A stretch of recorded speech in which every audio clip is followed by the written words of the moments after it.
নবীর একটা আদর্শের কারণে জান্নাতে যাবে। সিরত মানি আদর্শ। আর এটা আমরা কদমে কদমে মুহতাজ।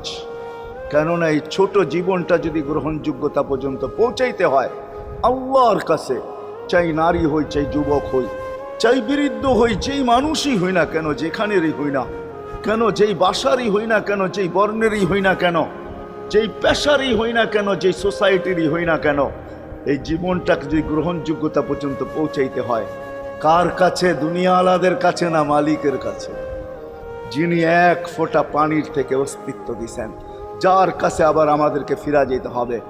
পালানের কোনো সুযোগ নাই। এই জন্যই কোরআন আমাদেরকে বোঝায় আইনাল মাফার। আল্লাহ বলতেছে কোথায় ভাগবে তুমি, বলো কোথায় ভাগবে? কবির কথাই সত্য, যদিও নাকি পালাও তুমি আকাশেতে লাগিয়ে সিঁড়ি, সিঁড়ি লাগাও যদি